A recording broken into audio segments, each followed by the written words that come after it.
Z32 Nissan 300ZX. No other Japanese car preceding it had ever really looked quite like this, had they? Fans of these cars will know that it was the first production car to be completely designed using CAD software, a big part of why it looks so modern for its age. Consider what else Nissan were producing at the time. The S13 Silvia, for example, was just as boxy as any other sporty two-door sedan from the early 90s. So when this, the new Z car, came along, flaunting its J-Lo rival in curvaceousness and an engrossing interior worthy of being called a cockpit, you can imagine how ahead of its time it looked. It's also worth noting this car came out years before similar cars like the FD Mazda RX-7 and the 4th gen Toyota Supra, both cars that have since overshadowed it. But does the Z32 deserve to have been sidelined by those JDM behemoths, or has its sports car cred been underestimated? I guess I better go and find out. I'll tell you what, first impressions, it's very loud.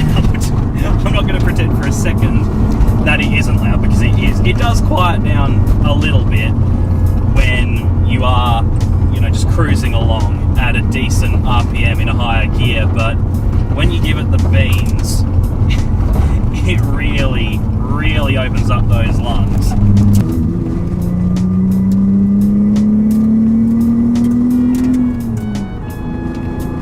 I'll tell you what, it's got decent power, 166 kilowatts, 268 newton meters from a 3-litre naturally aspirated V6, 24 valves, all of that.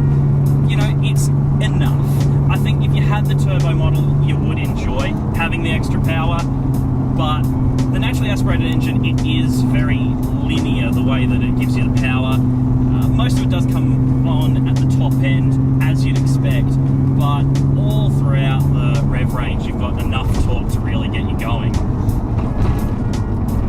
Of course, power sent through a 5-speed manual, as it should be. Don't get the 4-speed automatic. I have driven an automatic one. Terrible, awful, completely rubbish transmission. This 5-speed though, it just shifts really nice, quite notchy. It's got a brand new clutch in this one as well, which has a great feel to it. Really linear feel, and it's not too heavy, not too light either. You know you're driving a sports car. I'll tell you what, you're really aware of how much presence this car has on the road. It's so low, you sit really low in it. It really is a proper cockpit sort of feel in here. You can tell how wide it is as well. It's just as wide as the Americans this thing was originally designed for. But that's good, it's what you want in a sports car.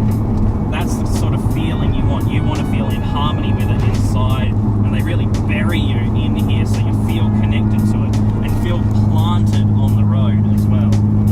You feel secure, although it could do with better tyres, this particular one.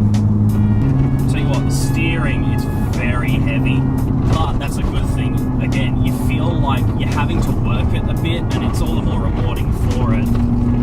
It's very direct. You can really tell that the wheels are moving when you're actually giving it some input. That said, it is quite numb. You don't really get much road feedback through the wheel. Suspension, well, as you can probably hear, I don't think there's much of it left.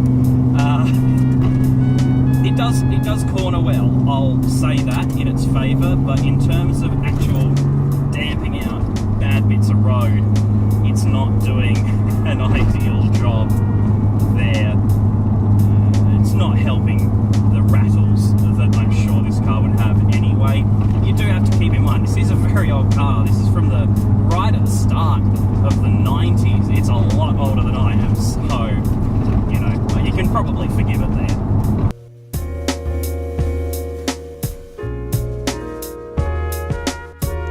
To answer my question at the start of all this, have we underestimated the 300ZX's true potential? I think yes. Is it the best car to drive in the world? No. Is it the fastest car in the world? Well, this naturally aspirated model certainly isn't. But when you think of it less as a sports car and more as a grand tourer, it starts to make a lot more sense. The classic GT layout is all there. A big engine up front, 2 seats in the middle, a surprisingly capacious boot, and of course rear-wheel drive. It handles like a GT car too. It's fun enough on a back road with direct steering, a decent V6 noise, and of course those removable Targa roof panels, but it still feels more at home simply wafting along at speed.